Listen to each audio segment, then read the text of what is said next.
ഒരു പോസ്റ്റ് ഇട്ടിരുന്നു എന്താ Q&A വരുന്നുണ്ട് എന്ന് പറഞ്ഞിട്ട് ചിലപ്പോൾ Q&A വെക്കും. എന്തേന്ന് പറഞ്ഞാൽ നമ്മൾ കമൻറ്റ് ചെയ്തില്ല, നമ്മൾ കുറേ ക്വസ്റ്റ്യൻസ് കമൻറ്റ് ചെയ്താൽ നമ്മൾക്ക് Q&A എടുക്കാൻ കഴിയും. ഒരു 14 കമൻറ്റെങ്കിലും വേണം, എന്നാലേ Q&A എടുക്കാൻ കഴിയും. പിന്നെ ഒരു 5 കമൻറ്റിലൊക്കെ ഉണ്ടെങ്കിൽ എന്താക്കാനും, ഒരു 5 കമൻറ്റൊക്കെ കണ്ടാൽ ഞാൻ അത് ഓരോ ഷോർട്സ് ആയിട്ടിടും.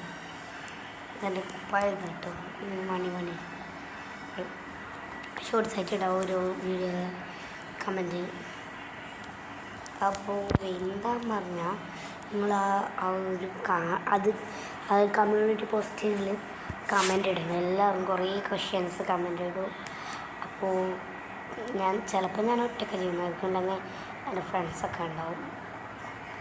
എനിക്ക് പറയാനുള്ളത്, നിങ്ങൾക്ക് ഇപ്പോൾ നിങ്ങൾ ആ കമ്മ്യൂണിറ്റി പോസ്റ്റ് കാണുന്നില്ല എന്നുണ്ടെങ്കിൽ ഈ കമൻ്റ് ഇട്ടാൽ മതി. ഈ വീഡിയോയിൽ കമൻ്റ് ഇടണം, ക്വസ്റ്റ്യൻസ് ഇല്ലെങ്കിൽ അതിൽ കമൻ്റ് ഇടണം. കുറച്ച് കമൻ്റ് ഇട്ടെങ്കിൽ ഞാൻ ടാബ് നോക്കിയിട്ട് വായിക്കും. എൻ്റെ ഉമ്മാൻ്റെ ഫോണിൽ വീഡിയോ എടുക്കും. ഞാൻ ഇങ്ങനെയൊക്കെയാണ് എനിക്കിഷ്ടം. അപ്പോൾ എന്താ പറയുക, എല്ലാവർക്കും കമൻ്റ് ഇടാം കേട്ടോ പ്ലീസ്. ഞാൻ ഇട്ടിരുന്നു കമൻ്റ് ഇടാം പ്ലീസ് എന്ന് പറഞ്ഞിട്ട്.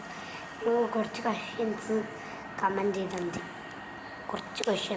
ചെയ്താൽ മതി പ്ലീസ്. അപ്പോൾ എല്ലാവരും കമ്മ്യൂണിറ്റി പോസ്റ്റിലോ അല്ലെങ്കിൽ ഇതിലോ കമൻ്റ് ഇടണം കേട്ടോ. കുറച്ച് ക്വസ്റ്റ്യൻസ് കമൻ്റ് ഇടാം പ്ലീസ്.